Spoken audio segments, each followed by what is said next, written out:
There is a particular kind of quiet that settles over you when you look up at the night sky. The stars are impossibly far away. They burn and flicker and hang there, utterly indifferent to the small, breathing creature staring up at them. And somewhere out in the imagined dark between those pinpoints of light, there's a galaxy that has captivated millions of minds for nearly half a century. A galaxy built on stories, on legends, on moments of tremendous courage and heartbreaking loss and the slow, patient turning of something ancient and unknowable. It is a galaxy built, most of all, on mysteries. Tonight, we're going to walk through those mysteries together, not to solve them. Some of these questions may never have clean answers, and that is exactly as it should be.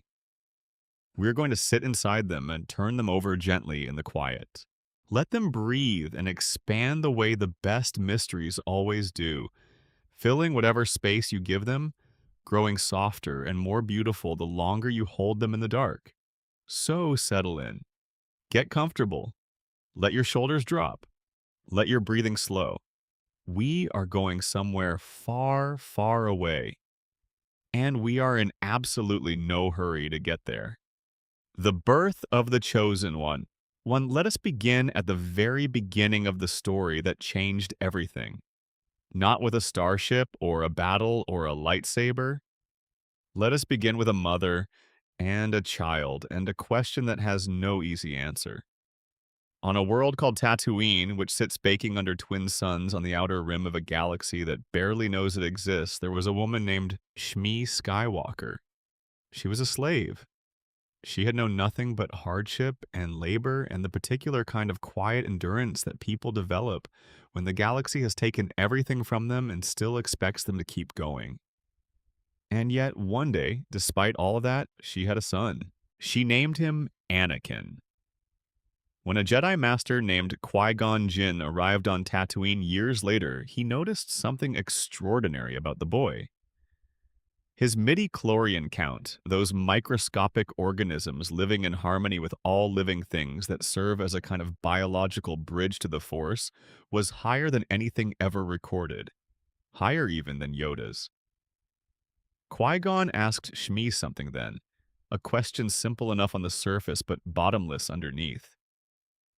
He asked about Anakin's father, and Shmi gave an answer that no one had expected. There was no father, she said. She could not explain it. There was just Anakin. He had simply come to be. That single line of dialogue, delivered quietly and without drama in a film that came out in 1999, became one of the great unsolved riddles of modern mythology. Because what does it mean for a person to have no father? What kind of power, what kind of intention, what kind of force in the universe could produce a human child from nothing? The Jedi Council, hearing this from Qui-Gon, immediately understood the implications. Their ancient texts spoke of a chosen one, a being who would be born of no father, filled to the brim with the Force and destined to bring balance to a universe where the light and the dark had been wrestling for thousands of years. In Anakin Skywalker, Qui-Gon saw the fulfillment of a prophecy so old that most Jedi had stopped thinking about it as something that could actually happen. But the question of how remained unanswered. One interpretation, perhaps the simplest and most mystical one, is that the Force itself willed Anakin into existence. That the living energy connecting all things in the galaxy after millennia of watching the Sith and the Jedi push against each other, finally decided to act. That the midi-chlorians, those ancient biological messengers, received some signal from the cosmic force and took it upon themselves to create new life inside a woman on a desert world. A virgin birth in the oldest tradition of the hero's journey. The universe sending its own corrective when nothing else would do. George Lucas himself eventually confirmed this interpretation directly. In an interview included in the book Star Wars Archives, Episodes 1 through 3, he stated plainly that Anakin was created by the will of the Force through the midi-chlorians. For Lucas, the question was settled. The galaxy needed a chosen one, and so one was made. But settled questions have a way of becoming unsettled when Sith Lords enter the room. In Revenge of the Sith, Emperor Palpatine takes the young and frightened Anakin Skywalker to the opera. He tells him a story, The Tragedy of Darth Plagueis the Wise. A dark lord of the Sith, he says, so powerful and so wise that he could use the Force to influence the midi-chlorians, to create life. Palpatine lets the words hang in the air between them with practiced casualness, knowing exactly what they will do to a man afraid of losing the woman he loves. The implication was calculated. The story was meant to terrify and seduce simultaneously. But lurking inside it was something else. A possibility. What if Anakin's creation had not been entirely the work of the light side of the Force? What if a Sith Lord had reached into the stream of life and tugged? The Legends novel Darth Plagueis, written by James Lucano and published in 2012, explored this with remarkable precision. In that telling, Plagueis and his apprentice, who would eventually become Darth Sidious, conducted what they called the Grand Experiment on the Moon, sojourn roughly 10 years before the events of The Phantom Menace. Their goal was audacious. They wanted to use the dark side to manipulate the midi-chlorians directly, to create life through Sith alchemy and sheer concentrated will. They wanted to demonstrate that the Force could be commanded rather than served. The experiment, in every direct sense, failed. The midi-chlorians resisted. They would not be bent. And then, in what the novel describes as an act of retaliation, something extraordinary happened. The midi-chlorians, unwilling to serve the Sith, but also seemingly responding to the disturbance that had been created, went somewhere else entirely. A slave woman on a desert planet. And Anakin Skywalker came into being. In this telling, the Chosen One was not simply a gift from the Force. He was a correction, an immune response. The galaxy's biology pushing back against something that should never have been attempted. Plagueis himself eventually understood this. He realized that not only had his experiment been rejected, it had been answered. The midi-chlorians had created exactly what was needed to undo everything the Sith were planning. In the current Disney canon, the picture is even more tangled. A 2018 comic series, Darth Vader Issue 25, presents a vision in which Palpatine himself stands over Shmi Skywalker, his hand extended. The implication in that vision is that it was Sidious, not Plagueis, who used the Force to create Anakin, as if the Emperor had fathered the man who would eventually destroy him. There is a cruel circular elegance to that interpretation that fits perfectly with everything we know about Palpatine. He plays the very long game. He creates his own destruction and then spends decades trying to unmake it, and in doing so ensures it happens anyway. What is remarkable about all of this is that none of these interpretations are mutually exclusive. The Force, responding to Sith interference, could have created Anakin through the midi-chlorians. The act of creation could have been partly shaped by Sith manipulation and partly redirected by something deeper and more patient in the living Force. The galaxy could have needed a chosen one. The Sith could have inadvertently triggered the conditions for one. And the Force could have used that moment to produce something that neither side had truly planned for. Anakin Skywalker, the most powerful Force-sensitive being ever recorded, may have been an accident that was also a prophecy. A mistake that was also a miracle. The dark side reaching too far and the light reaching back. There is one more dimension to this that deserves some quiet attention before we move on. Qui-Gon Jinn, standing in a slave's modest quarters on Tatooine, tested the boy's blood and found a midi-chlorian count of over 20,000. This was higher than anything ever recorded. Higher than Yoda, who had spent 800 years cultivating his connection to the Force. And Anakin was 9 years old and had never received a day of formal Jedi training. He had just been living, working alongside his mother, racing pod racers through canyons for the entertainment of people who owned both of them. Think about what that means. The Force had not simply produced a person with some potential.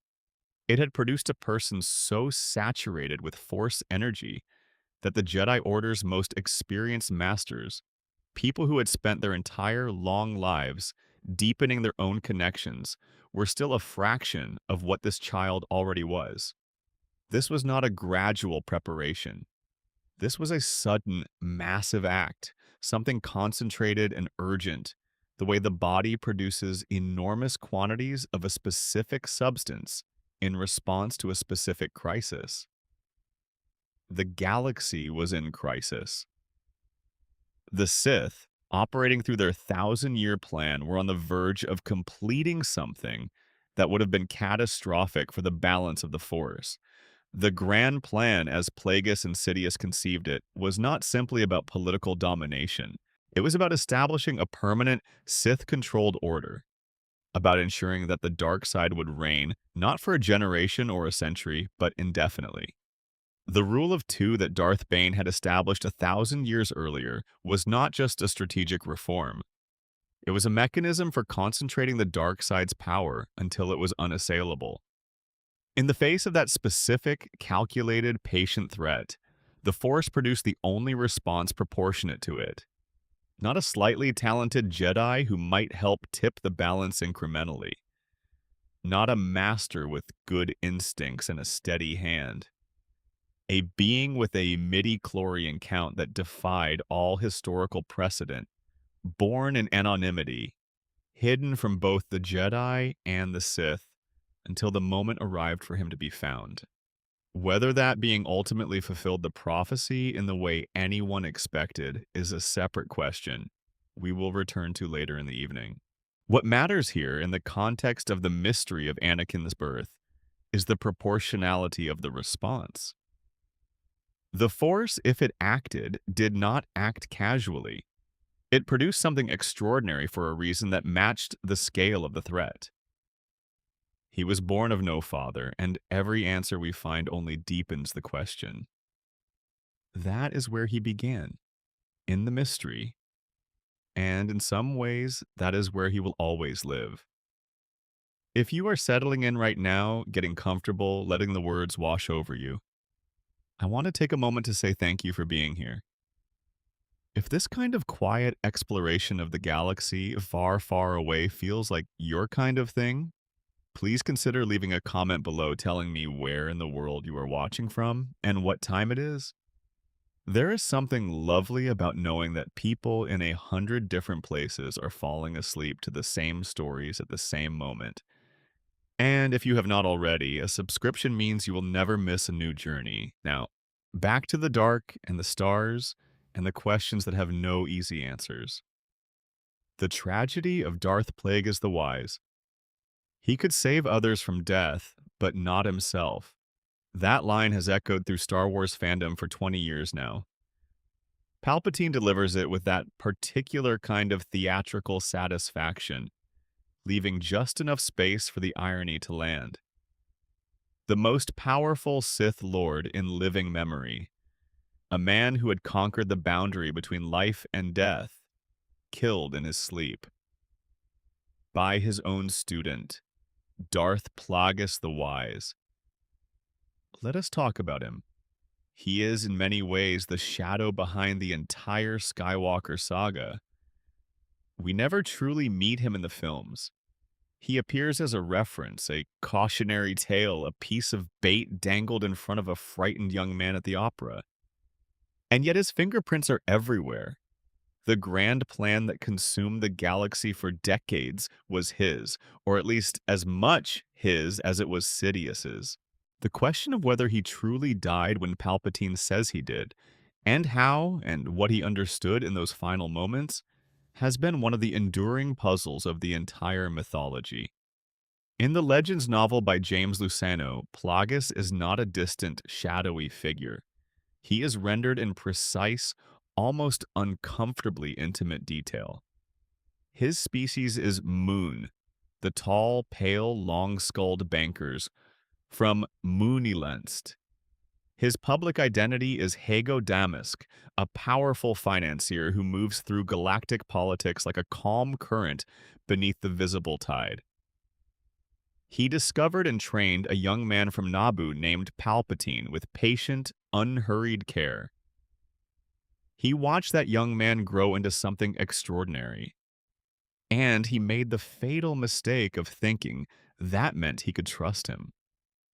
Plagueis had spent decades working on what he considered the ultimate scientific and philosophical problem, the relationship between the Force and death. Most beings, and certainly most Sith, treated mortality as the enemy. Plagueis treated it as a puzzle. He believed that through careful, sustained manipulation of the mighty chlorians, the biological bridge to the Force, a being could theoretically sustain life indefinitely, not through violence or domination, but through understanding, through attunement to the deep mechanisms of existence itself. He was brilliant in the way that people who spend their entire lives on one idea always become brilliant. He had come further than any Sith before him in understanding the midi-chlorians. He had demonstrated, at least in Legends, the ability to hold other beings back from death, to maintain the biological processes that sustain consciousness when they should have stopped. He had even, according to that telling, extended his own life through the Force in ways that went far beyond natural span. And then Palpatine got him drunk. This is how it happened in the Legends account.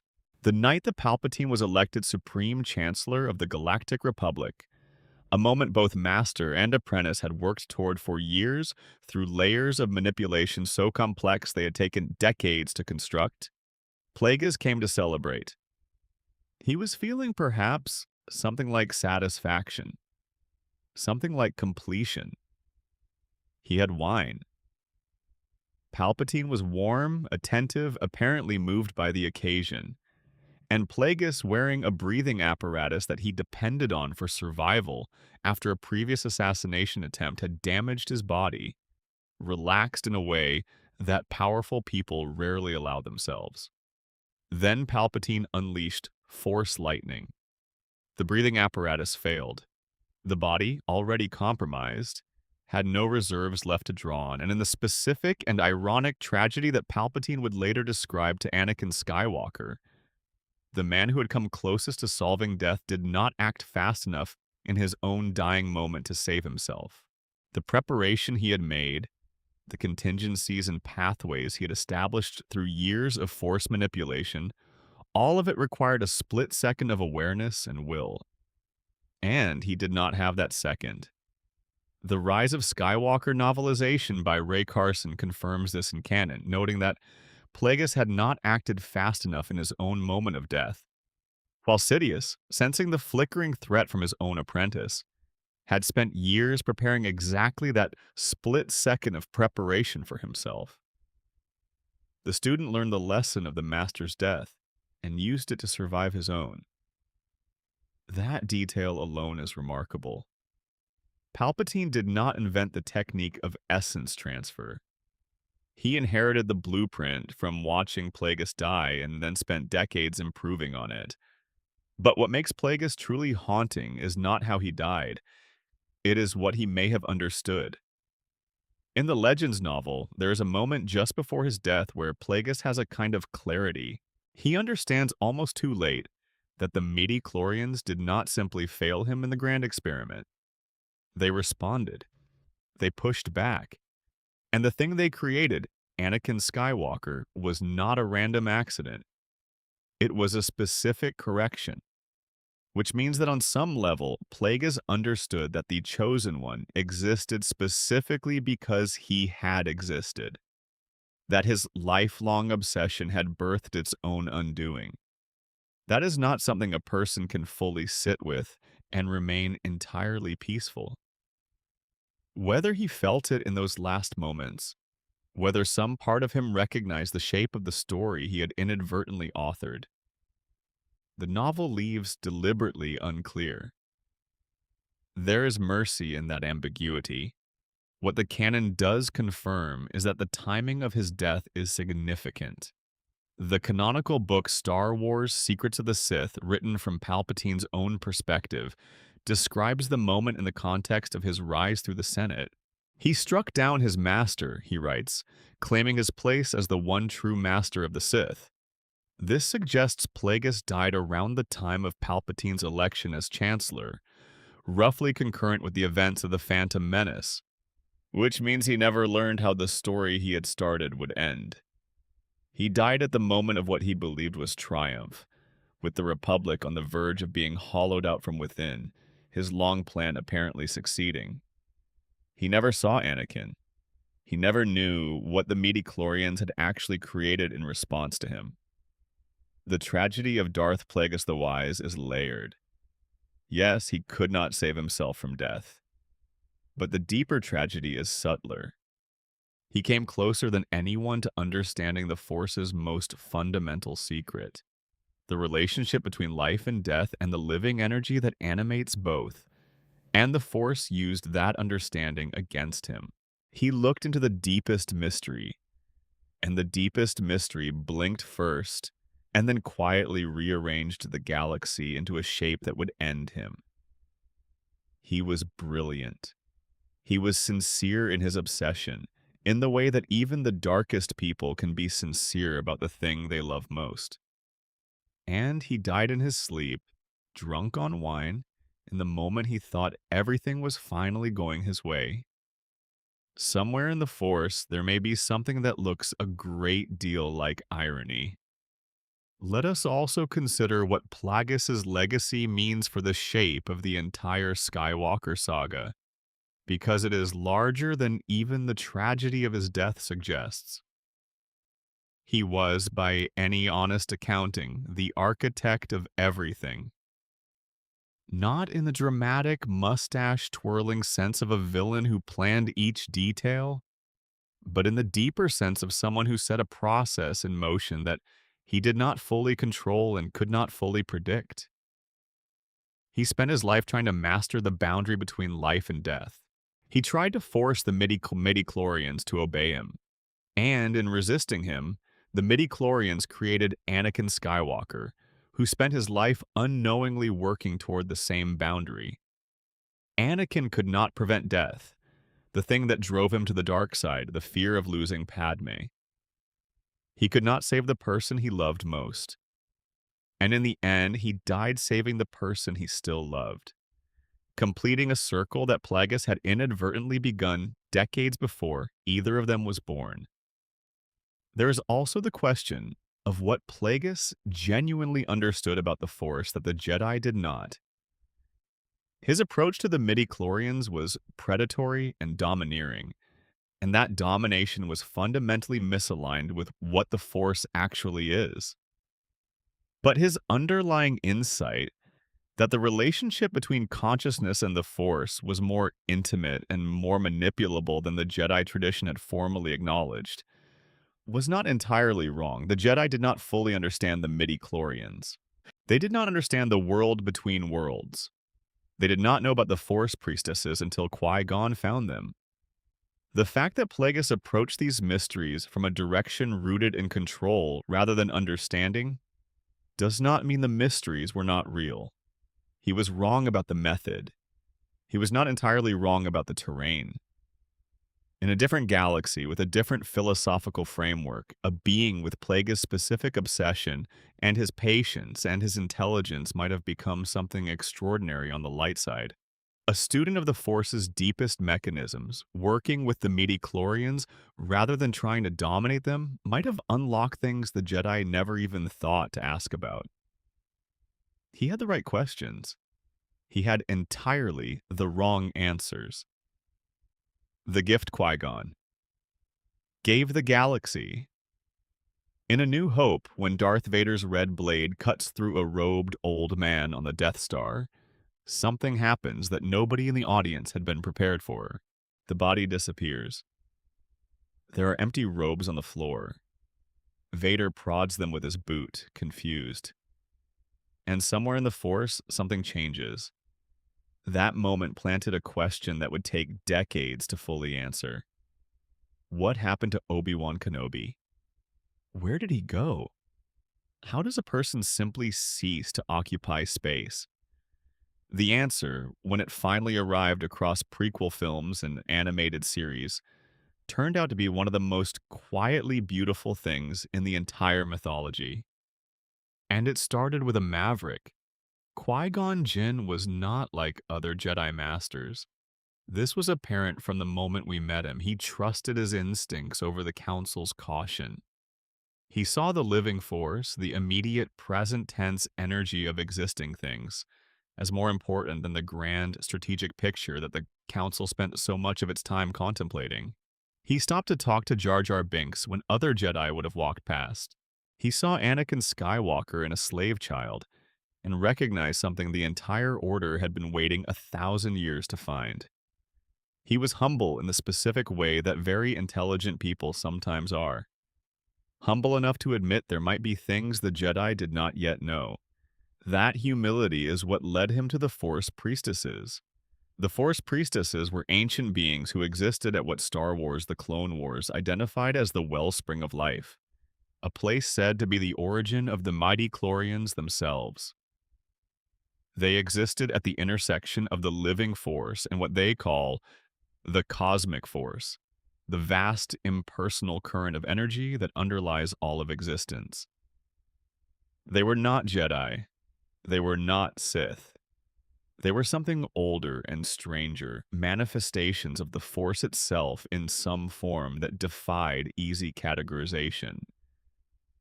Qui-Gon, in his unique willingness to seek knowledge outside the Jedi Order's official channels, found them. Or perhaps they found him.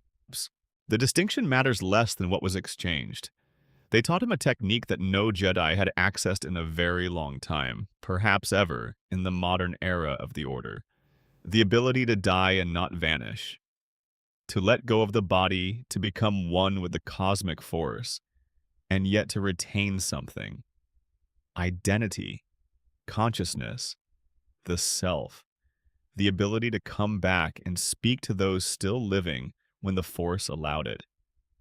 There was a catch, and it is a beautiful one.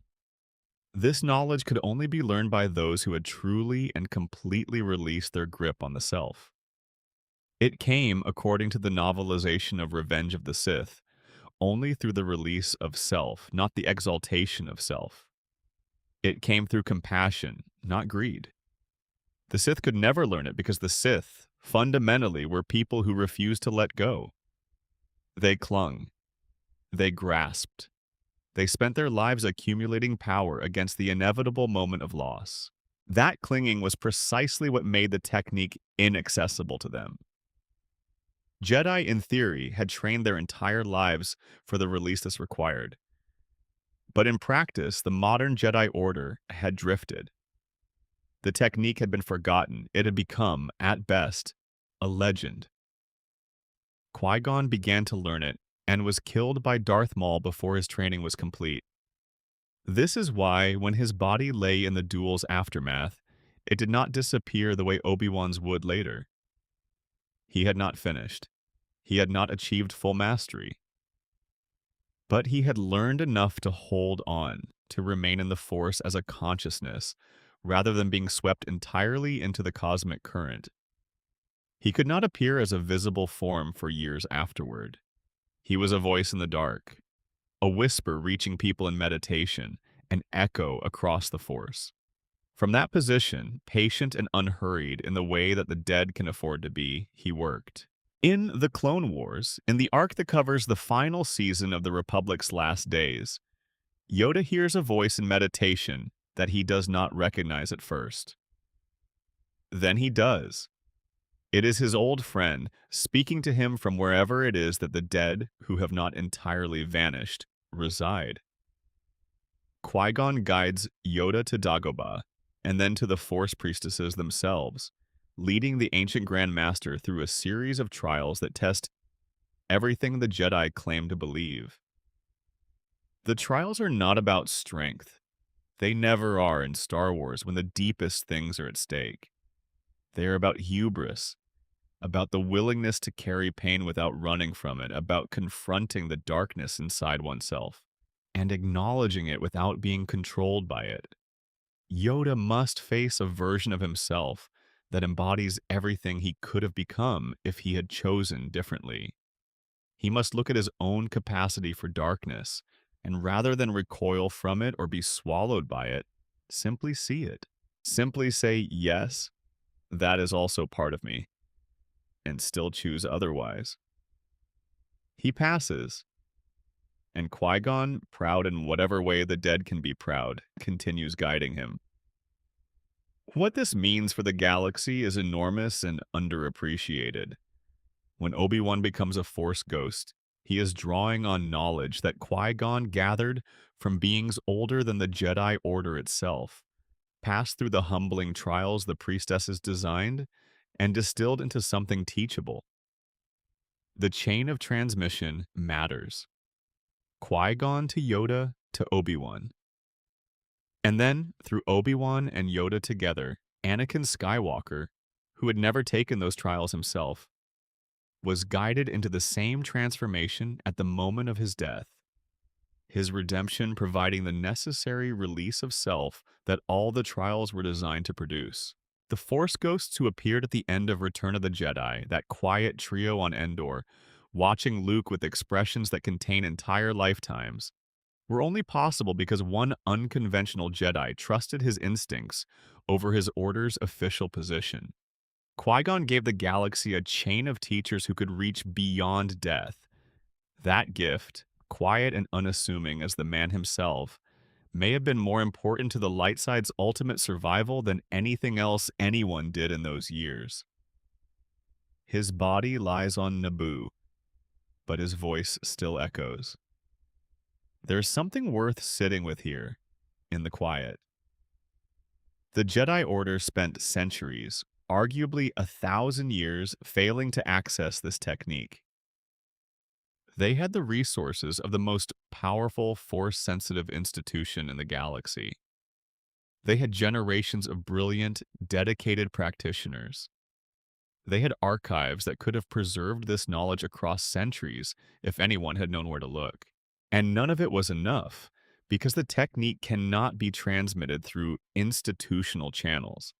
It cannot be written in a book and then read and then applied. It has to be earned through the specific internal work of confronting the self honestly and releasing what is found there. The Jedi Order in its final years had drifted away from exactly that kind of internal work. The Clone Wars had turned the Order into a military institution. Council meetings focused on strategy and politics. Young Jedi were trained to fight, to lead troops, to hold territory. The meditative practices that had always been the foundation of Jedi philosophy, the patient sitting with the Force and the self that produces the kind of wisdom Qui-Gon had, were deprioritized.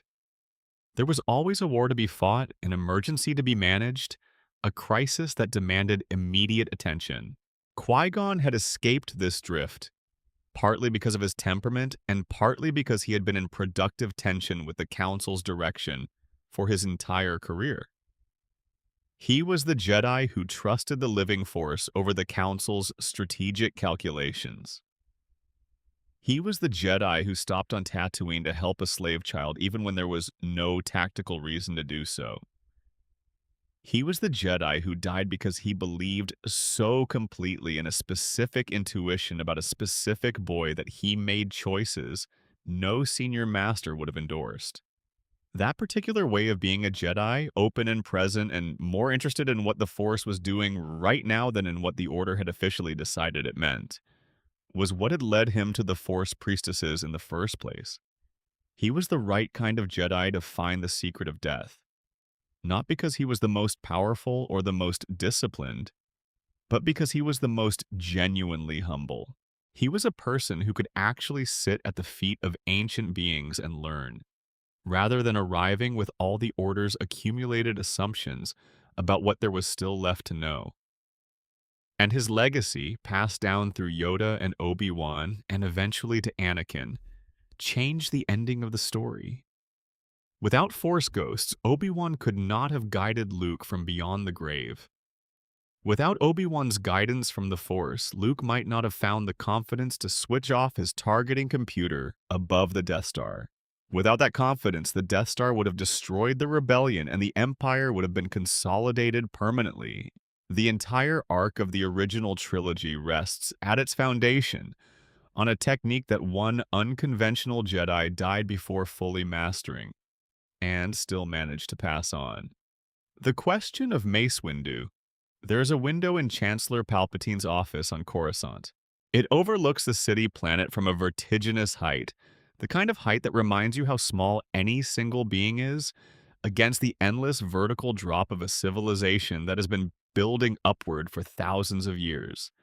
Rain runs down the glass. Lightning flickers beyond it. In Revenge of the Sith, a man in purple goes through that window. His hand was severed. He was blasted by Force lightning with a force that should have killed him. And then he fell. Samuel L. Jackson has told this story many times. He went to George Lucas and made his case. Jedi, Jackson argued, can survive falls from extraordinary heights. Look at the evidence. Luke Skywalker dropped himself down a shaft in Cloud City. Darth Maul was cut in half and thrown down a reactor shaft and spent years living in a garbage heap on Lotho Minor, kept alive by nothing but pure, concentrated anger. Obi-Wan Kenobi survived being shot off a cliff on Utapau when Order 66 came down. Palpatine himself tumbled down a Death Star reactor shaft and transferred his consciousness to a clone body on Exegol. In the Star Wars galaxy, falling through a shaft or a window is not a synonym for death. It is an opportunity for a dramatic return story. Lucas, according to Jackson, agreed. He signed off on the idea. Mace Windu, in Jackson's telling of the story, is alive. Lucasfilm's official position is more careful. The canonical databases list Windu's death in 19 BBY, the same year as the events of Revenge of the Sith. No canon source has shown him alive after that moment. His Wikipedia entry, the galactic encyclopedia that treats the Star Wars universe with documentary precision, lists him as deceased. The films and the Disney-era shows have maintained that status without contradiction or exception. And yet, let us think about what we know about that night. Mace Windu had bested Palpatine. This is crucial. The argument is sometimes made that the fight proved Palpatine's superiority, but the film itself does not support this. By the time Anakin arrived, Windu had Palpatine at lightsaber point. Palpatine was on the floor, apparently diminished, apparently helpless. Whether that was genuine or performance is a genuinely open question, and the most generous interpretation is that it was at least partly genuine. Windu had fought 4 Sith-level opponents that day, losing 3 colleagues almost instantly and still driven Palpatine to apparent submission. He was exhausted. He was also, in that moment, demonstrating that he was arguably the most dangerous living combatant on Coruscant. Then Anakin cut off his hand. Windu was blasted by Force lightning immediately afterward. This is the injury that the skeptics point to most. Force lightning at that intensity, with no shield and no lightsaber to deflect it, should have been lethal. Palpatine was channeling enormous dark side energy. The lightning that hit Windu was the kind that twisted Palpatine's own face into the ruin we see for the rest of the saga. But here is the interesting detail. Windu is a practitioner of Vaapad. This is the lightsaber form developed by Windu himself, so rare and so dangerous that he was essentially the only Jedi of his era who could use it safely. Va-Pod works by channeling the darkness of an opponent back against them. It requires the user to touch the dark side, to create a living circuit through which the opponent's own energy flows and is redirected. This is how Windu was winning the fight even before Anakin's intervention. He was using Palpatine's own dark side power against him. There is an argument, and it is not a weak one, that this same principle might have applied to the Force lightning. That Windu, even in the shock and aftermath of losing his hand, might have instinctively channeled some portion of the lightning's force. Not enough to walk away uninjured, but a walk, but perhaps enough to survive. And the fall. The fall from that height over the vast vertical depth of Coruscant's cityscape would have been unsurvivable for a normal person. But a Jedi Master who survived the landing could plausibly have used the Force to slow their descent. They would have been severely wounded. They would have had no lightsaber. They would have arrived at the bottom, if they arrived at all, in a city that was about to become the capital of a new authoritarian empire that considered them an enemy combatant. In that scenario, what would Mace Windu do? He would disappear. He would not make contact with other Jedi who would be under immediate surveillance. He would not use the Force in any detectable way. He would find somewhere quiet, somewhere the Empire's attention was not focused. And he would wait. He would heal. He would watch. And he would carry the weight of knowing that the order he had served was gone, and that a boy he had never fully trusted had been the instrument of its destruction. And that somewhere in the shadows, Palpatine had won. He would be alone in ways that are almost too painful to think about for long. There is one more piece to this. In The Mandalorian, Ahsoka Tano sensed that Grogu, the child we call Baby Yoda, had been rescued from the Jedi Temple during Order 66 by an unknown person. Someone with enough skill and enough Force sensitivity to move through the chaos of that night and pull a youngling to safety. The identity of that rescuer has never been revealed in canon. Some fans believe it was Mace Windu, that he dragged himself upright through whatever broken state he was in, sensed through the Force that children were dying in the temple, and went back. One last act of the Jedi he had always been before whatever came next. This remains speculation. It remains unconfirmed and may stay that way forever. But it is the kind of speculation that fits so perfectly into what we know about Windu's character. A man who believed in the Jedi Code above almost everything. A man who had dedicated his entire life to protecting people.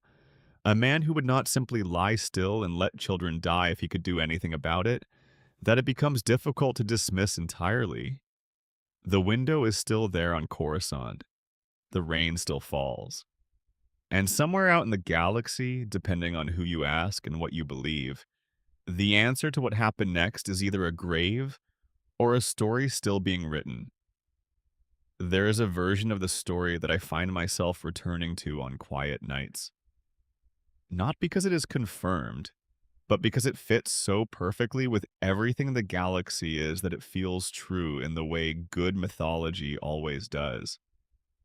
In that version, Windu survived the fall. Barely. He hit a lower-level landing platform, or an awning, or some piece of the city planet's endless infrastructure, and came to rest broken and bleeding and functionally invisible in a city that was about to reorganize itself into something that wanted him dead. He had no lightsaber. He had one hand. He had whatever the Force could still give him, which in his state, drawing on the Va-Pod reserves that had sustained him through the fight, may have been less than he would have needed in his prime, but more than nothing. He would have felt the moment. Every Force-sensitive being in the galaxy felt something in the hours that followed. Order 66. The clones turning. The Jedi dying in waves across hundreds of worlds simultaneously. Each death a small extinguishing in the Force. The great tide of the Order's presence in the living energy of the galaxy, ebbing in a way that had no precedent. Windu, whatever state he was in, would have felt every one of those deaths as a physical thing. He would have understood immediately that the galaxy had changed in a fundamental way. Not just the political situation, the Force itself had been injured. The living network of Jedi presences, thousands of them woven through the Force's fabric, was tearing loose all at once. He would have felt it like a wound in the world. What a person does with that kind of loss tells you who they are.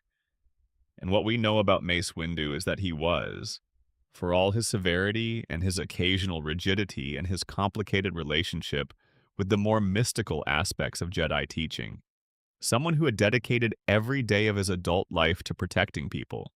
The Vapad he practiced was controversial precisely because it required touching the dark side, which most Jedi consider too dangerous.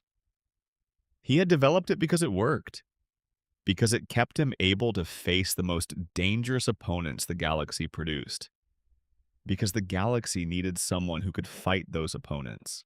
He would not, I think, have simply healed and hidden. He might have hidden for a time long enough to become mobile again, long enough to avoid the immediate dragnet. But the Force would have pulled him towards something, towards someone. And there was a temple full of children. We may never have official confirmation of any of this. The canon may leave Windu's window permanently open, the question hanging unanswered above the city planet, the rain falling endlessly on a floor with no one to find.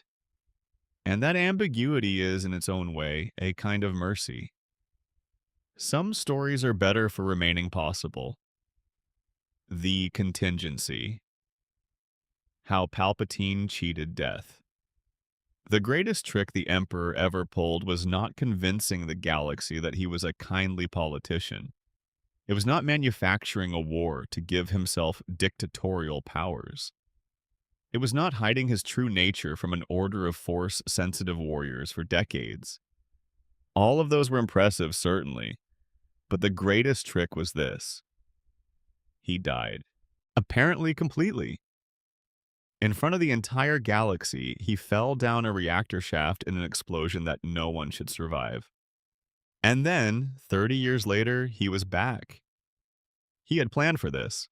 The full picture of how Palpatine survived requires three things working together, and the Lucasfilm Story Group's official blog post from 2021 lays out the sequence with reasonable clarity.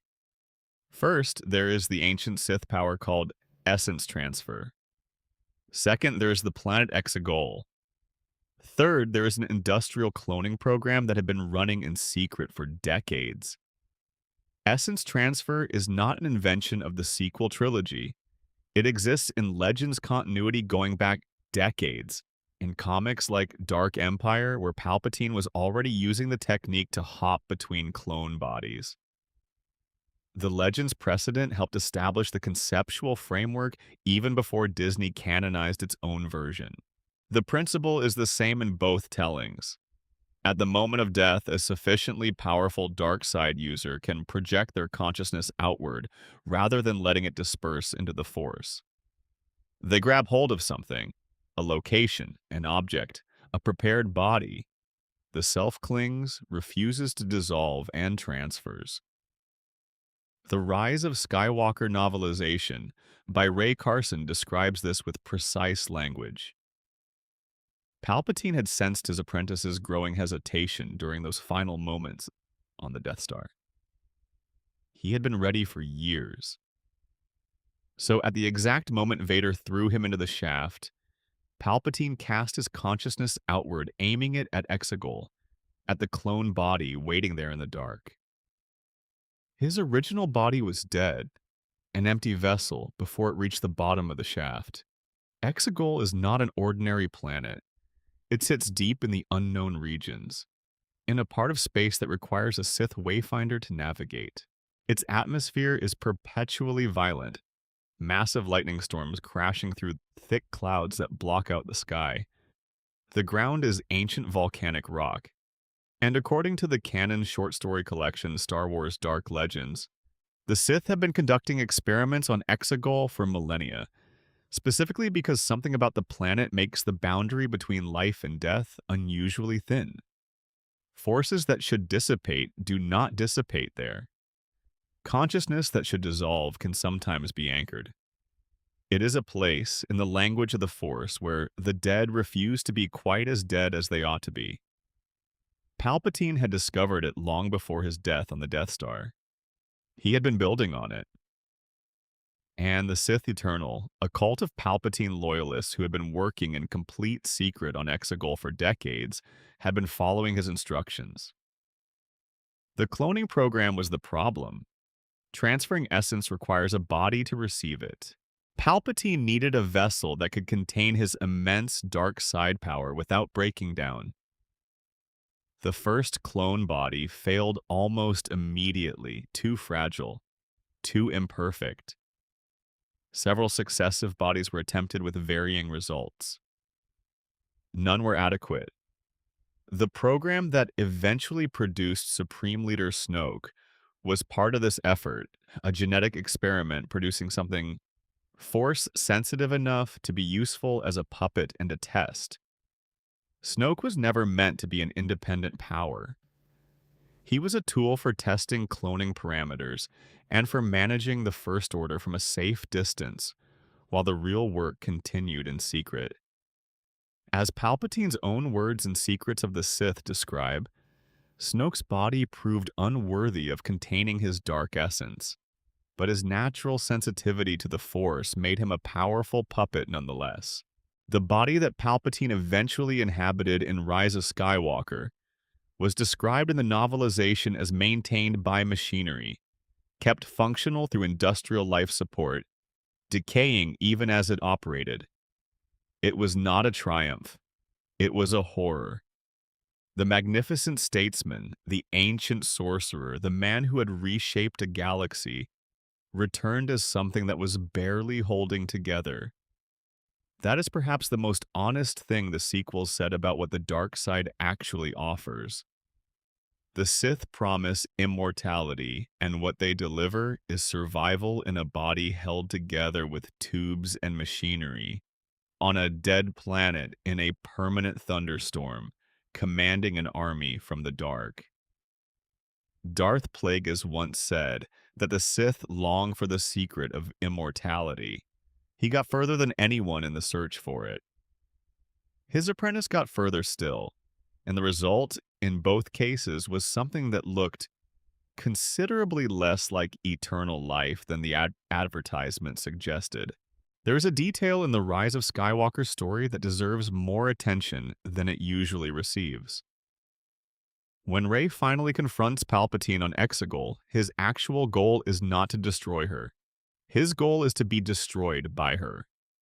Or more precisely, to have his essence transfer into her through the act of combat, using the energy of a Force dyad, the rare and ancient bond between two Force users of extraordinary power, to jump from his failing clone body into hers. The plan had been building for decades.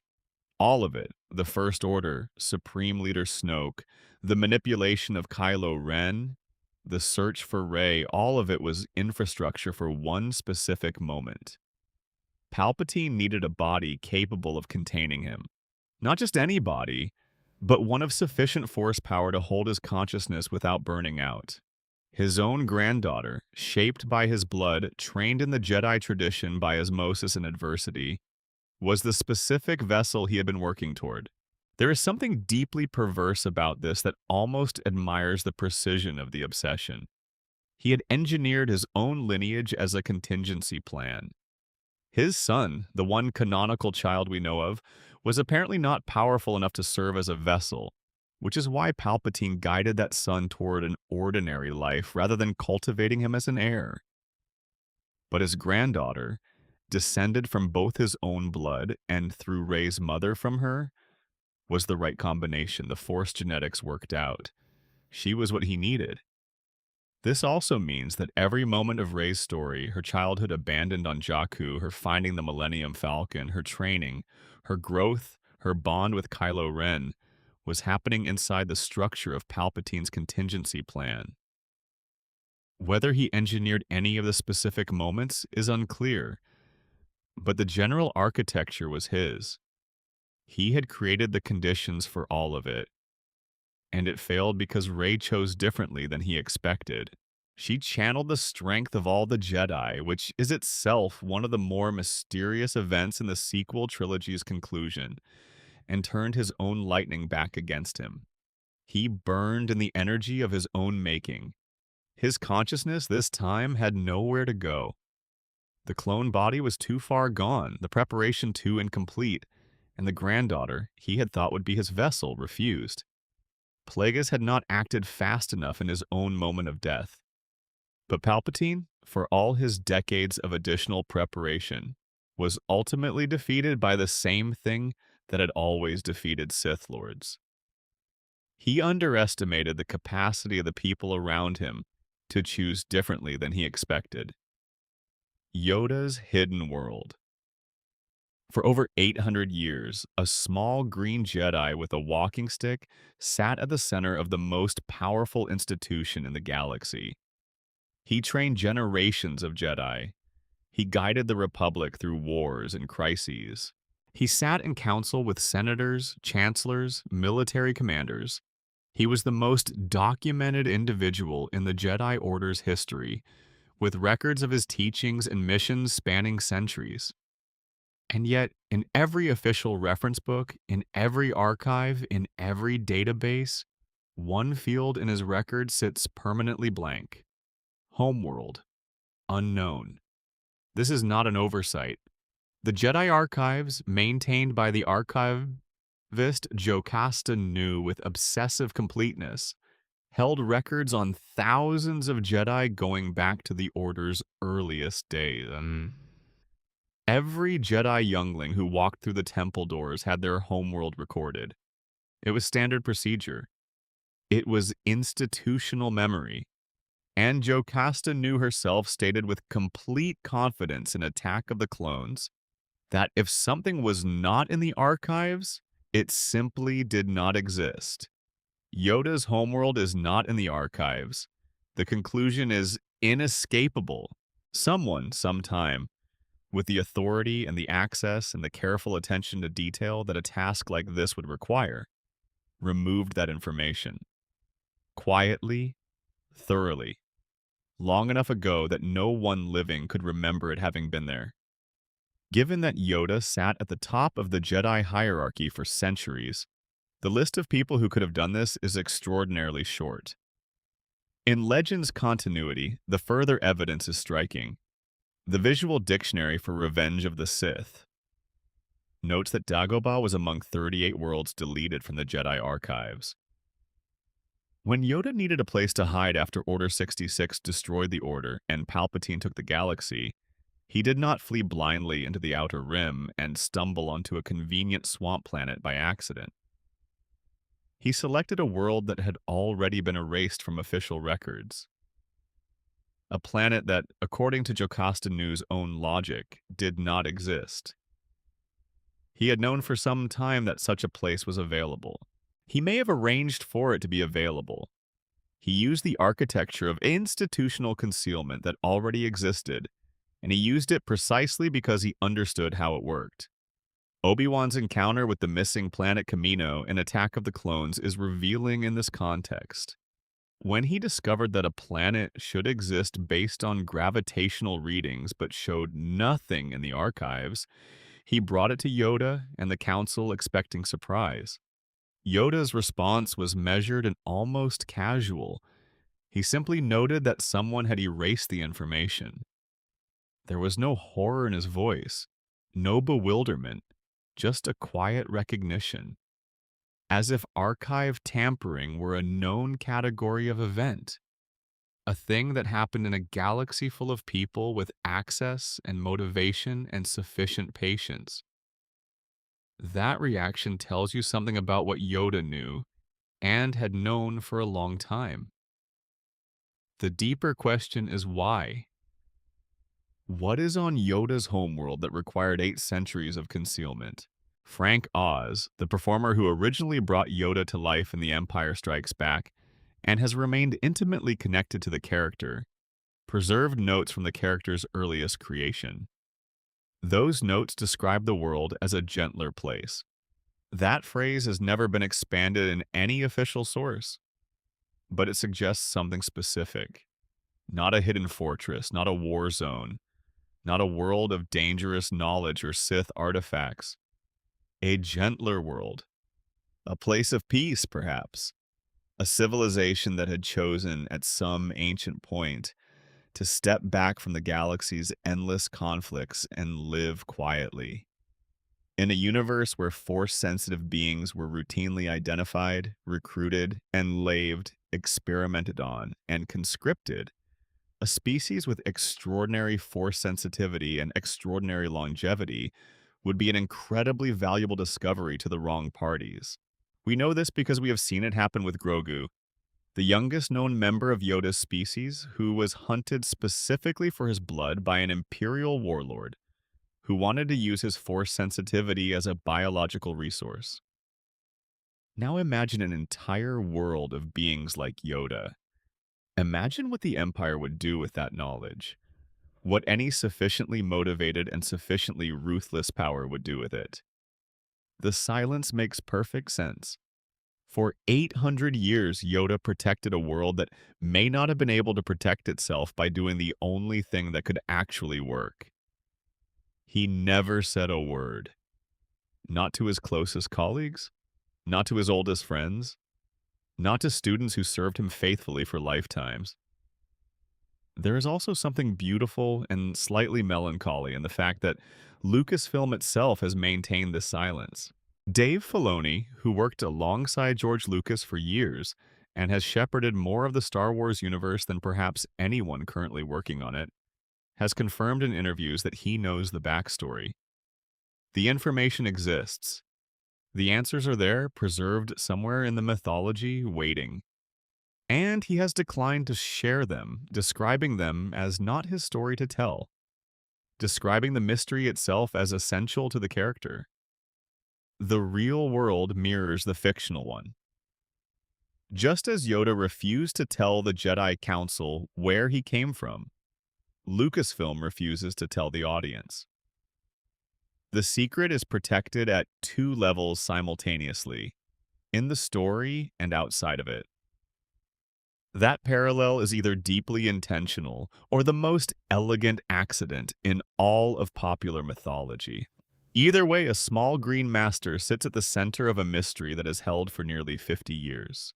And perhaps, as Filoni suggested, a large part of the fun would go right out the window the moment we finally knew the answer. Some doors are better for remaining closed. But let us sit with the mystery a little longer before accepting the closed door, because there are things we can observe about what has been kept hidden that tell us something, even if the answer itself is never given. The three known members of Yoda's species in canon, Yoda, Yaddle, and Grogu, all have something in common beyond their appearance and their force sensitivity. They are all, in their different ways, defined by patience. Yoda waited decades on Dagobah. He could have attempted more active resistance to the Empire.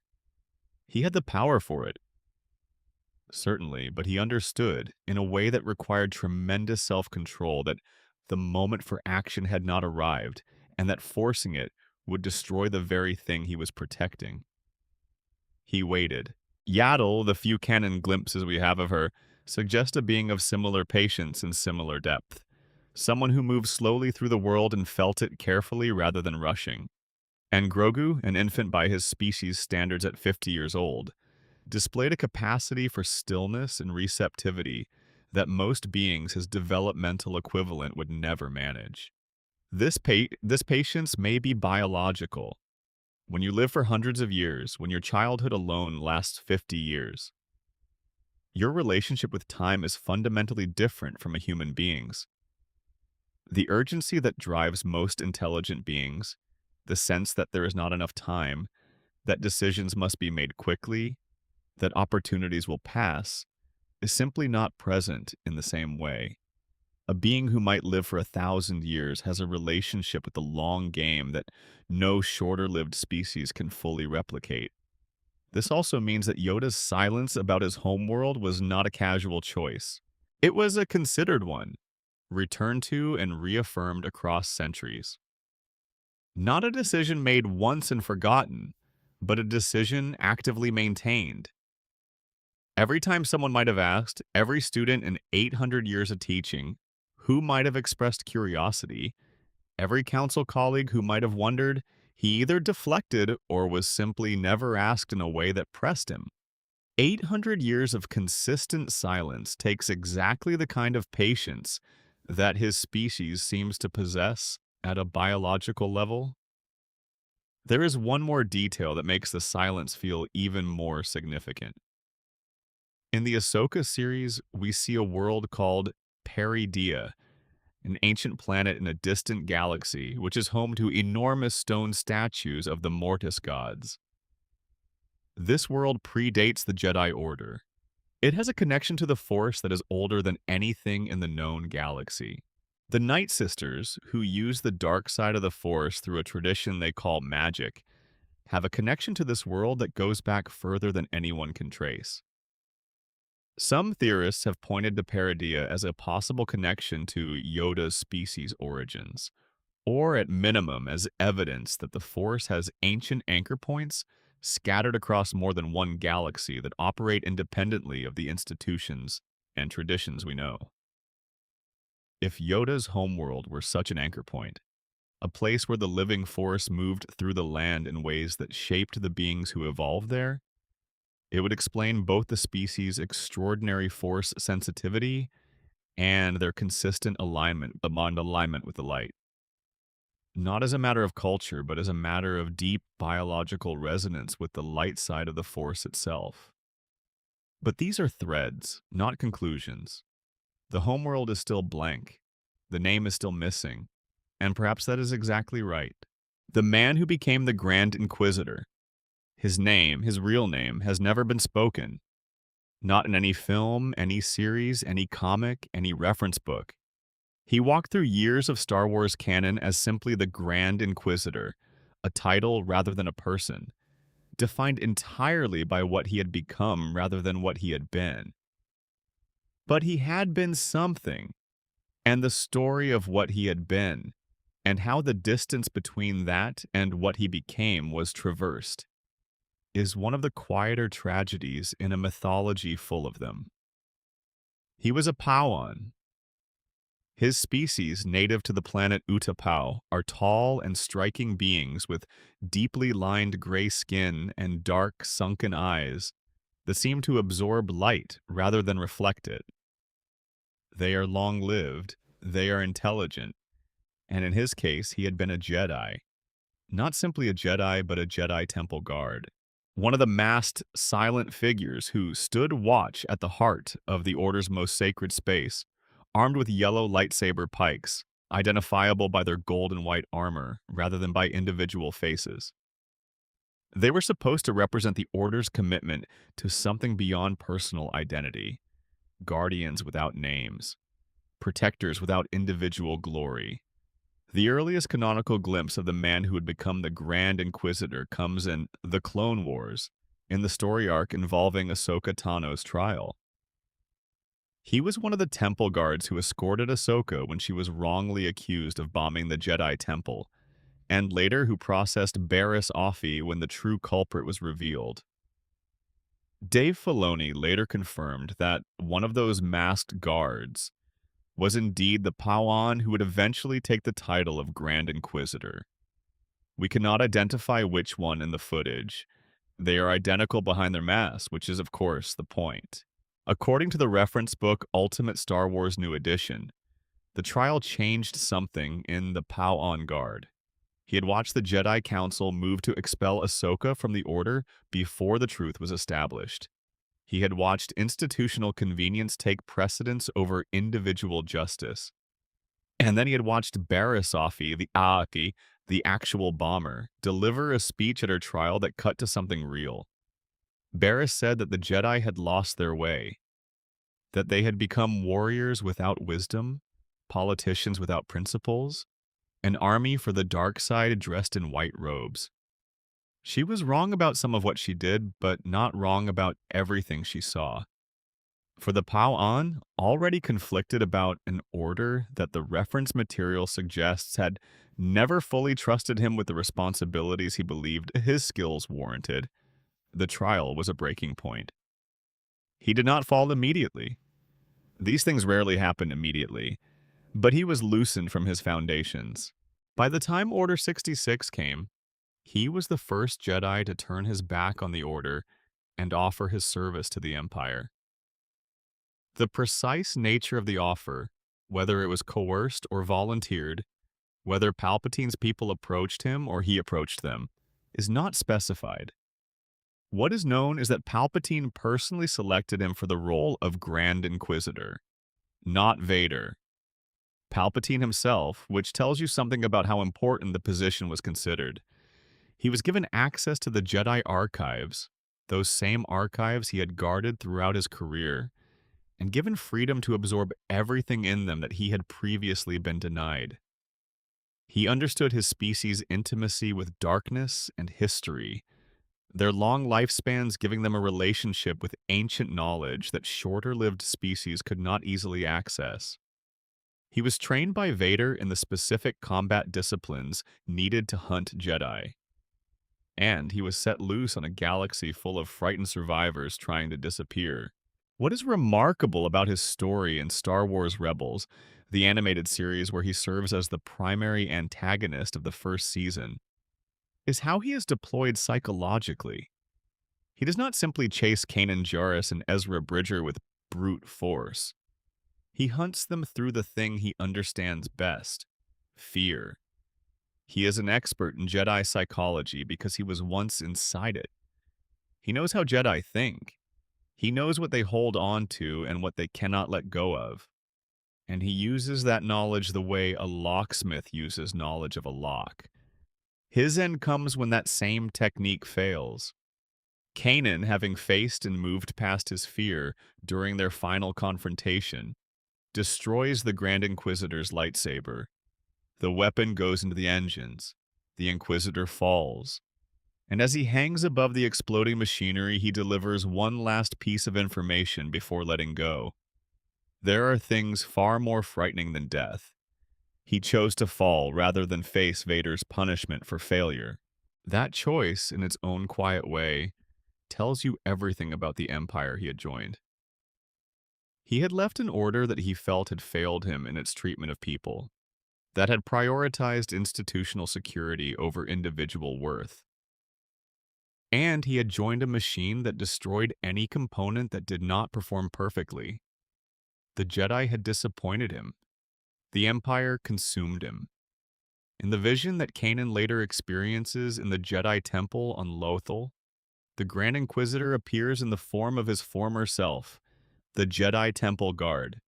He removes his mask. He acknowledges what he was and what was lost. He knights Kanan. It is one of the most graceful moments in the entire animated series, this reconciliation of the two identities of one broken person, offered not as absolution but as witness. We never learn his name. We never see where he was born. We never hear what he hoped for as a young Padawan who found his way to the temple. He remains, even in his most human moments, a mystery in a mask.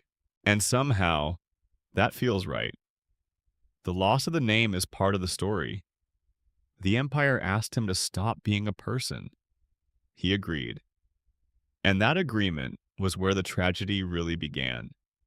There is a broader meditation available here through the Inquisitorius as a whole, about what the Empire did with the wreckage of the Jedi Order.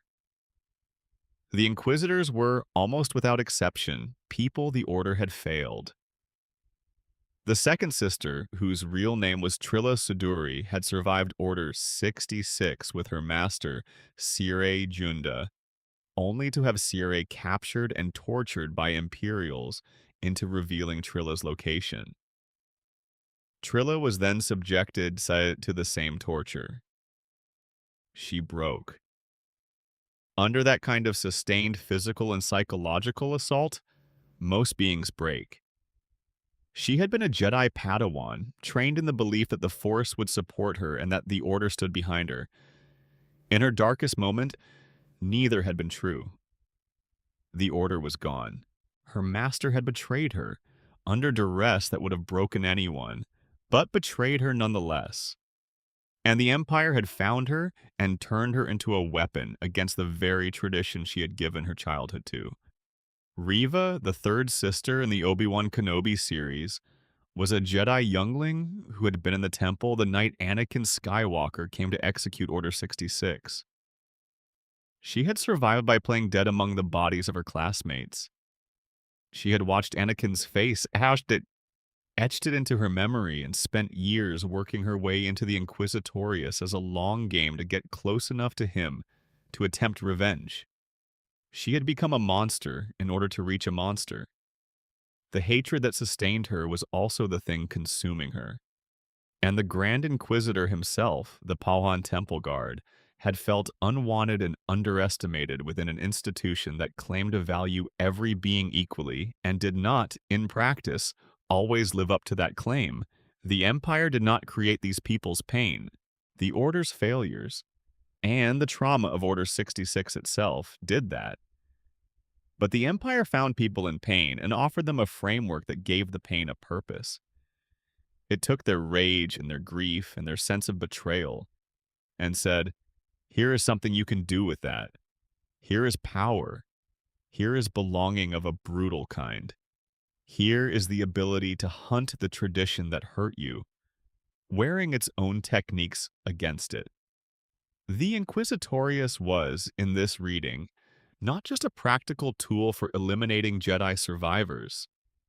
It was a statement about what the Empire believed people were: malleable, vulnerable, convertible. Given sufficient pressure applied to the right fracture lines, anyone could be turned. The fact that so many Inquisitors still held fragments of something that the Order had given them, Reva's refusal to kill Luke Skywalker at the end, the second sister's near redemption at the hands of her former master, the Grand Inquisitor's quiet acknowledgement of what he had been in the Jedi Temple vision, suggests that the conversion was never as complete as the Empire believed. You can train people to suppress who they are. You cannot always eliminate it entirely. The Grand Inquisitor knew this, perhaps, which is why he chose to fall rather than face punishment. Not because he feared death, but because he had arrived somewhere in those final moments, where the last shred of what he had been reasserted itself just enough for him to refuse, on principle, to be the Empire's failure, their broken tool, their discarded instrument. He would not give Vader that. The world between worlds. Somewhere between the first moment and the last, between the battle at Naboo and the battle at Endor, between the death of the Republic and the birth of the Rebellion, there is a place that exists outside all of it. A place where the normal rules of time and causality and the separation between moments do not apply in the way they do everywhere else. A place that is connected to every moment simultaneously, where voices from across decades can be heard echoing down pathways that extend in every direction, leading to doors that open onto specific moments in history. The Star Wars mythology calls it the world between worlds, and it may be the most profound and least understood concept in the entire galaxy. The first time most audiences encountered it was in Star Wars Rebels, in the episode A World Between Worlds, when Ezra Bridger discovered a hidden entrance in the Jedi Temple on Lothal. The entrance was concealed behind a mural.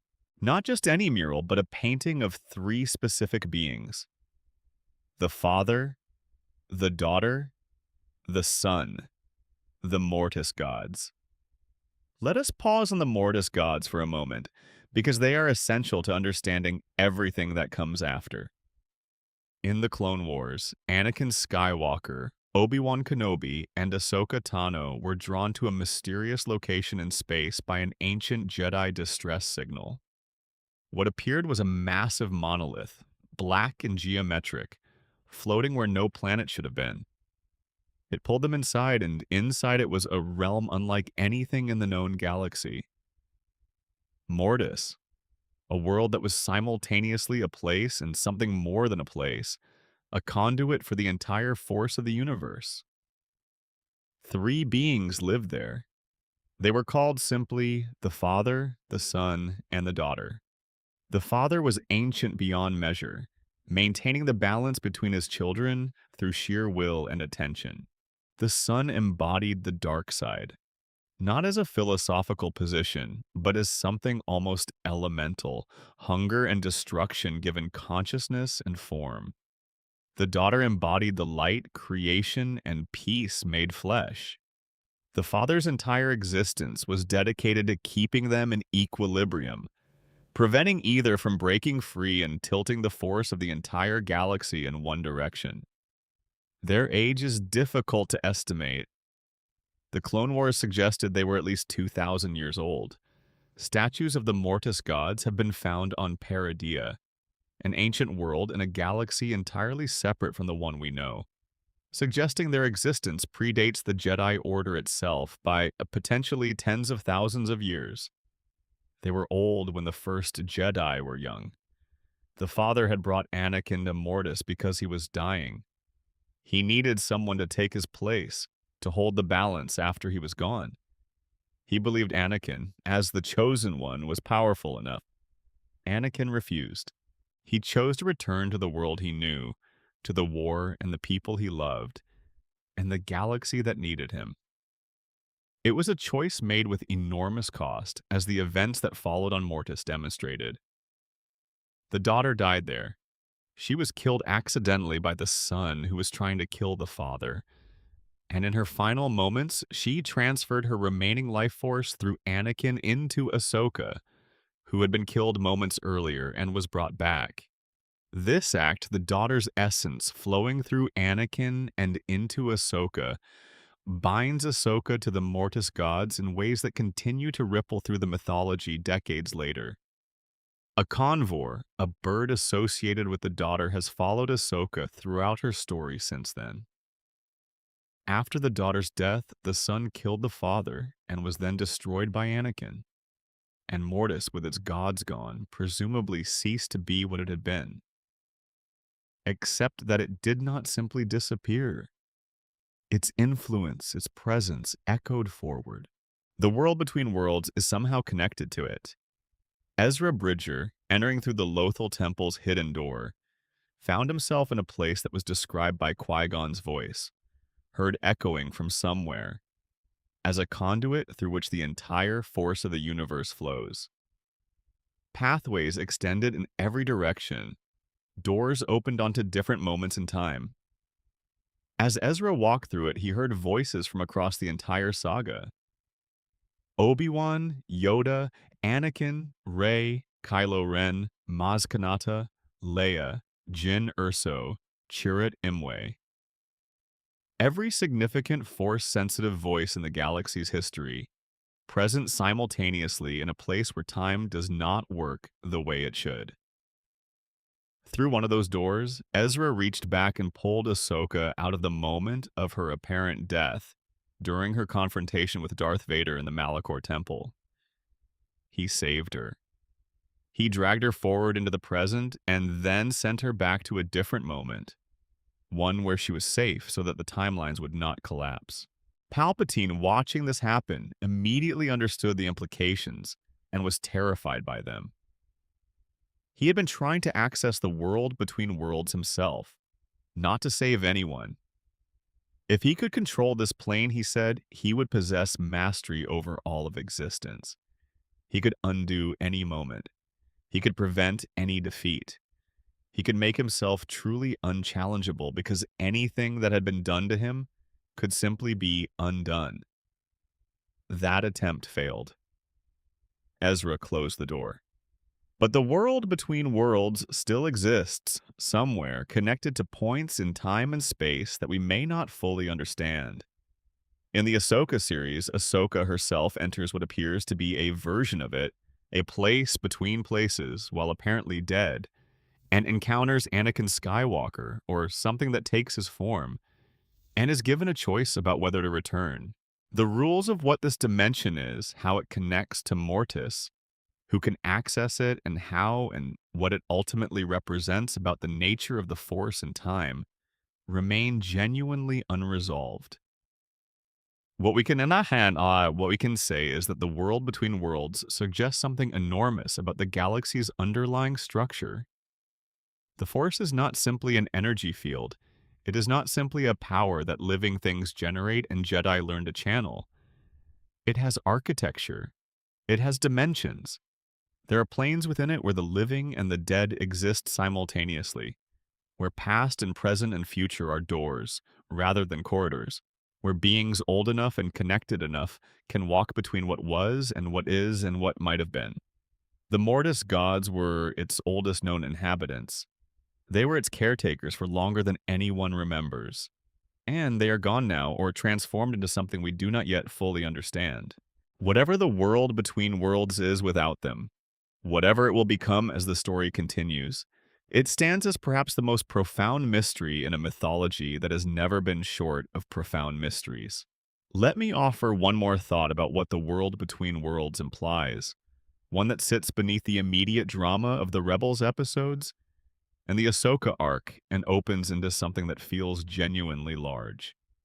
The galaxy of Star Wars has been populated by Jedi and Sith who treat the Force as a power that exists alongside time and space, something you access from within the normal flow of existence.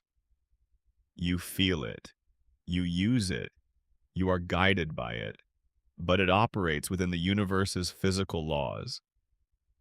Things happen in sequence. The past is fixed. The future is uncertain but approaching. Time moves in one direction. The world between worlds contradicts this at a fundamental level. If there is a dimension where all moments exist simultaneously, connected by pathways that a sufficiently attuned being can walk, then the Force is not simply a power that operates within time. It is something that operates outside of time as well, or at minimum alongside it. The Mortis gods, and whatever existed before them, were beings who inhabited a space where the distinction between past, present, and future was not what we assume it to be. This has implications for every Force prophecy, every vision, every sense of past or future that Jedi and Sith have ever experienced. When Anakin had visions of Padme dying, were those visions of a fixed future or of one door in the world, which were a world between worlds that had a higher probability of being opened? When Yoda saw the fall of the Order in his trials with the Force priestesses, was he seeing the inevitable or one path among many? When Rey and Kylo Ren experienced their Force bond, communicating across vast distances of space and real time, were they touching something adjacent to the world between worlds, using a bond that resonated with the same underlying architecture? The answers are not provided. The questions are, and the questions are rich enough to last for a very long time.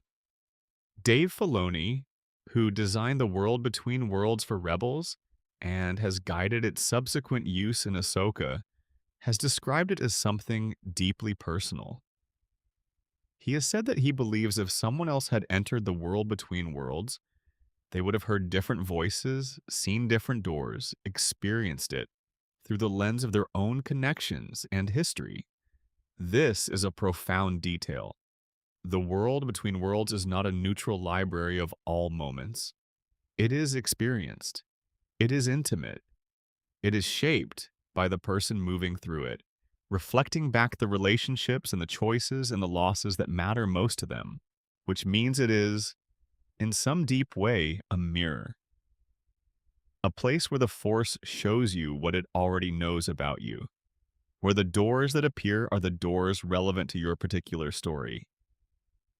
If that is true, then every person who has ever felt the Force, every person who has ever had a vision or a sense of something beyond the present moment, may have been brushing against the edge of this plane without knowing it.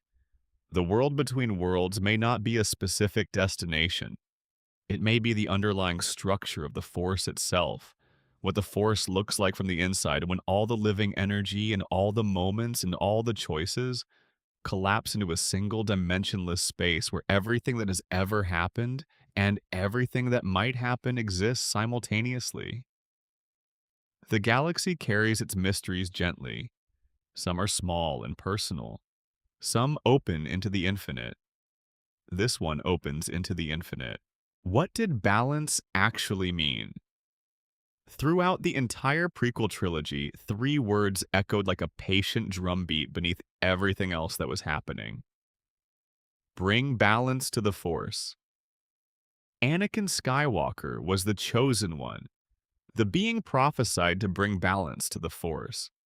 The Jedi Council discussed it in formal terms. Qui-Gon Jinn believed it with the fervor of someone who had spent his life trusting deeper intuitions than those around him. And when the prequels ended with Order 66, with the Jedi destroyed and Palpatine in control of the galaxy, there was a reasonable question sitting in the wreckage. Was this the balance? Two Sith, two surviving Jedi hiding on opposite ends of the galaxy. If balance meant equal numbers on each side, this was technically it. The dark side had won, but the victory was not total. Was that balance?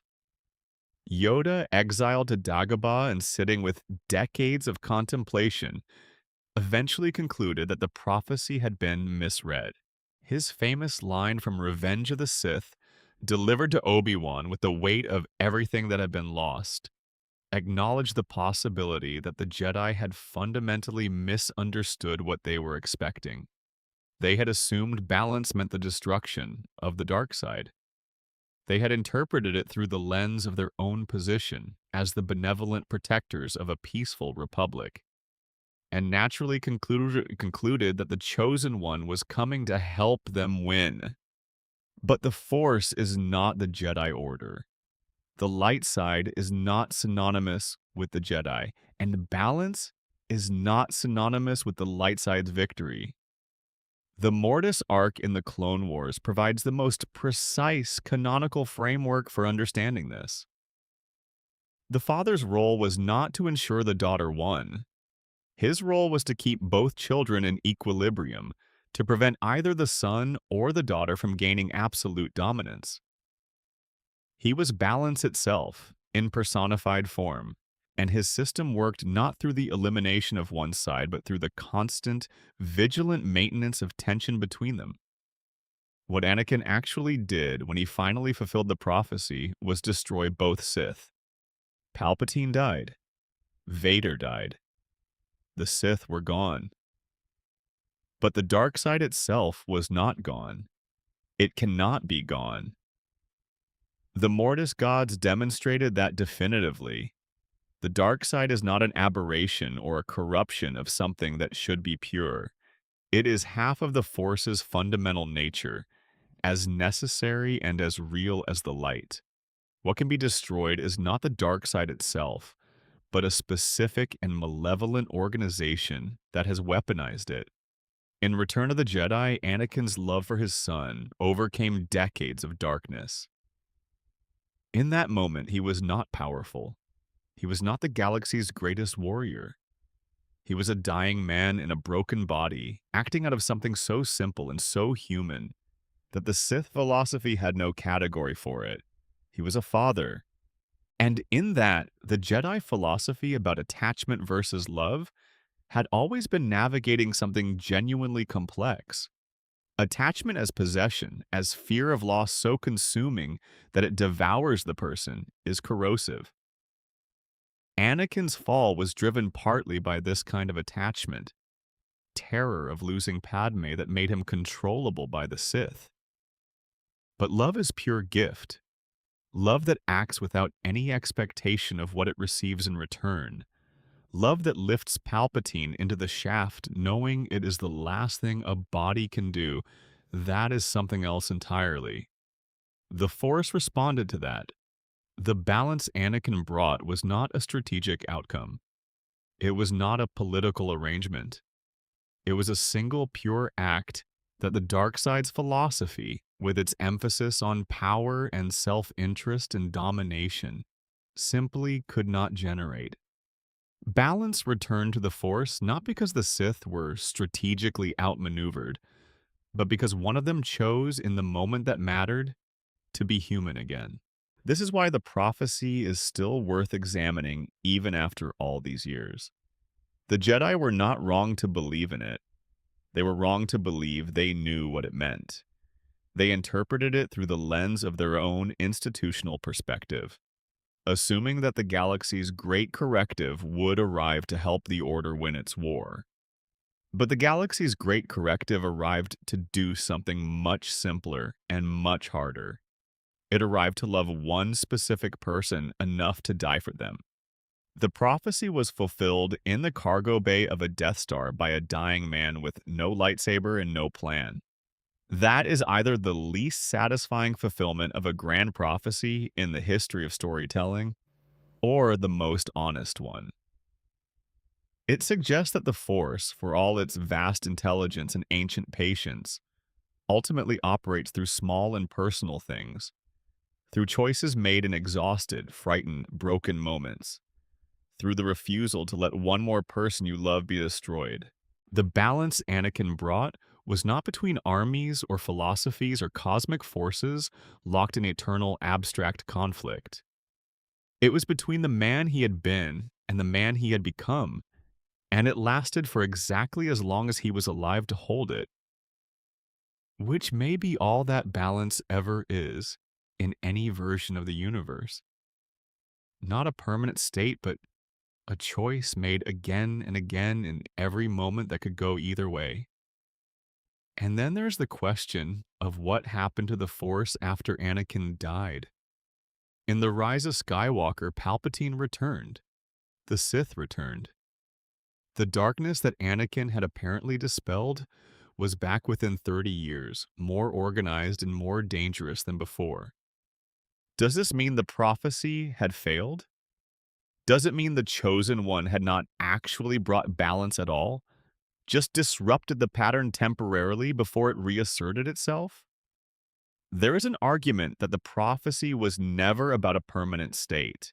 The Father on Mortis had spent thousands of years maintaining balance through constant, vigilant attention, never allowing the equilibrium to settle permanently, always holding the tension between the son and the daughter with his own will and his own life.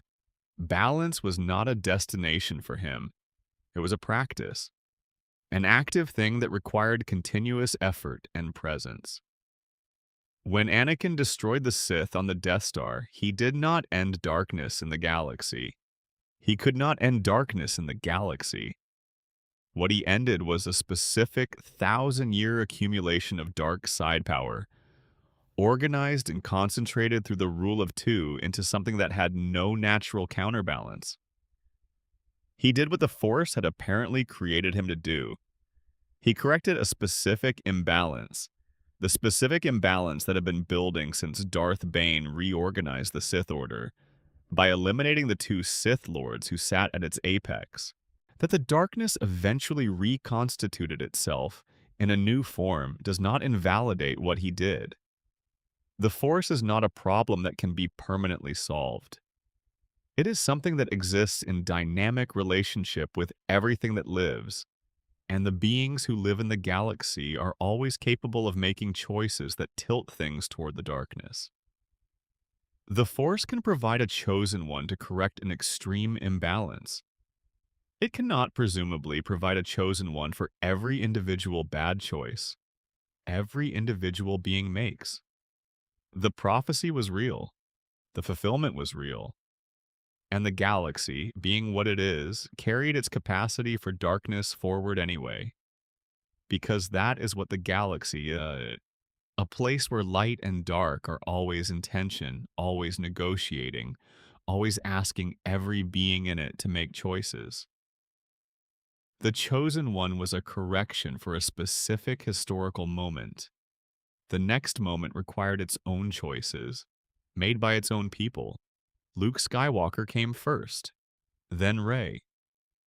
Then, the light keeps finding its way through, generation after generation, Not because the Force has engineered a permanent solution, but because there are always people willing to make the harder choice when the moment demands it. That is the ongoing answer to the question of what balance means. Not a state the galaxy achieves and then inhabits. A direction that people keep choosing again and again, because the alternative is a darkness that promises everything and leaves nothing. The mysteries that remain.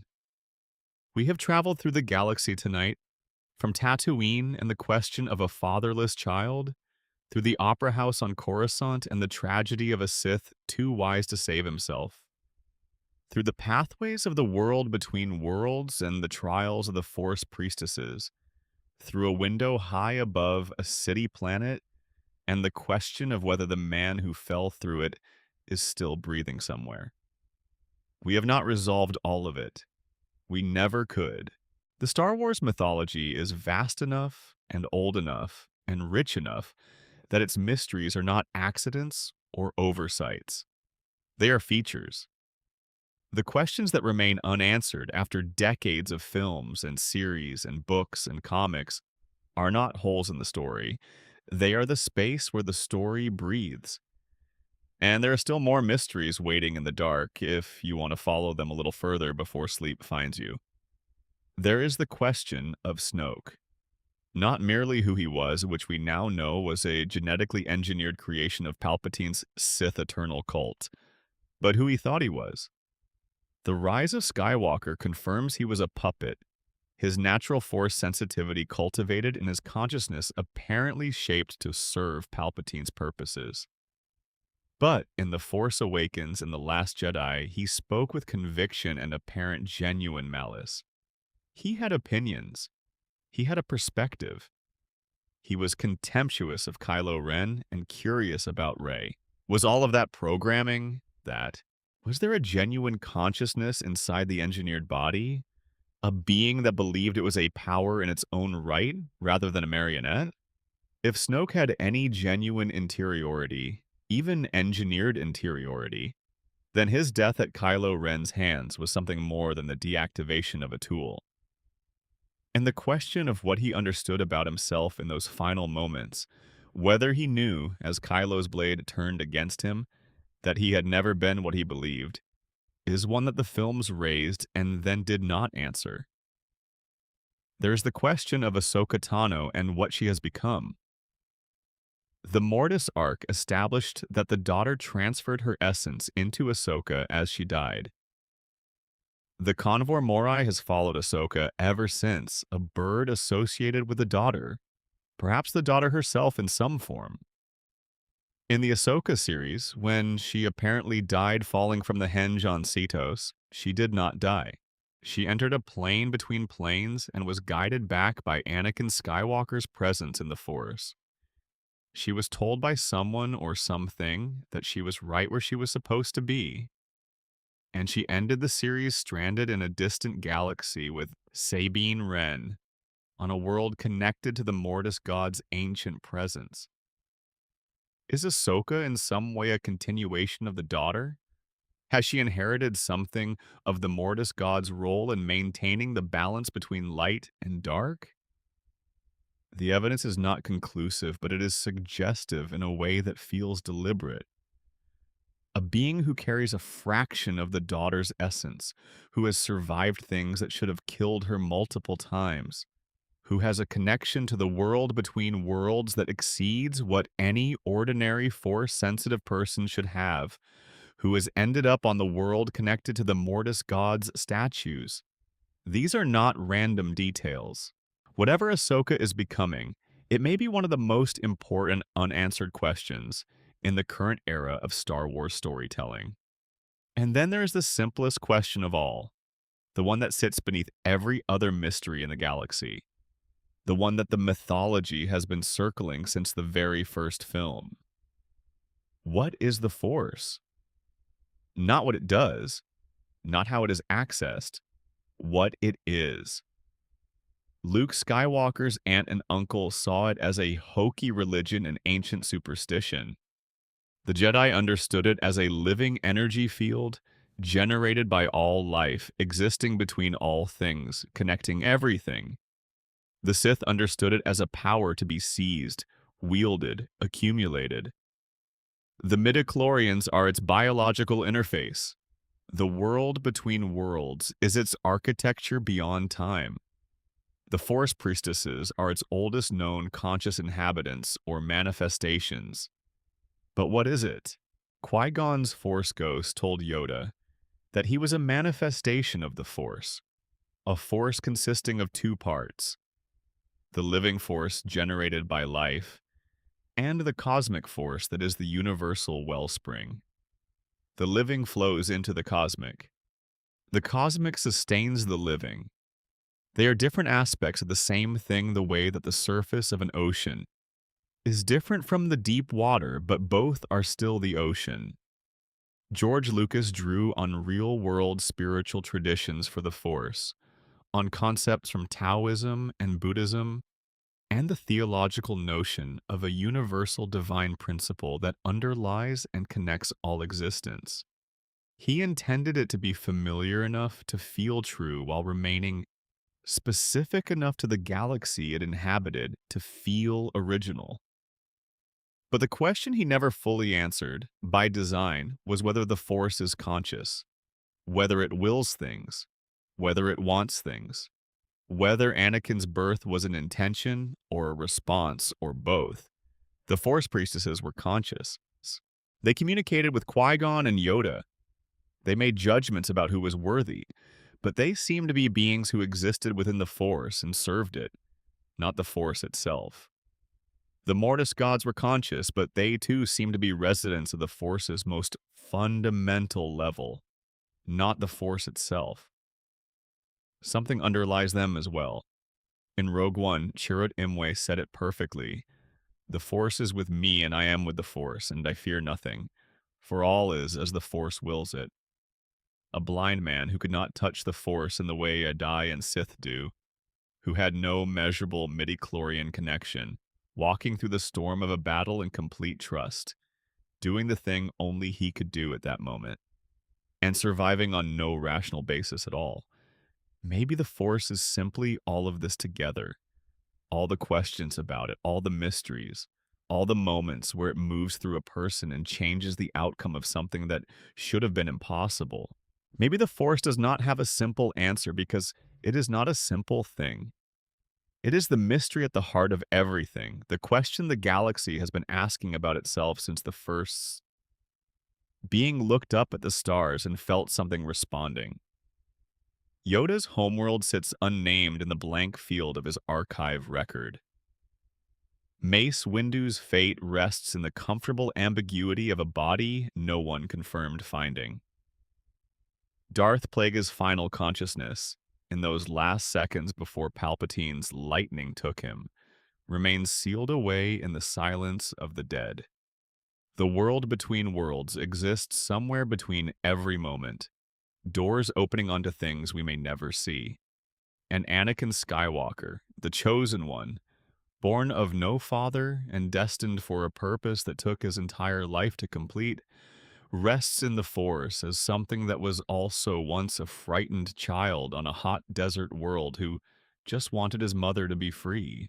These are the questions that keep the galaxy alive long after the credits roll.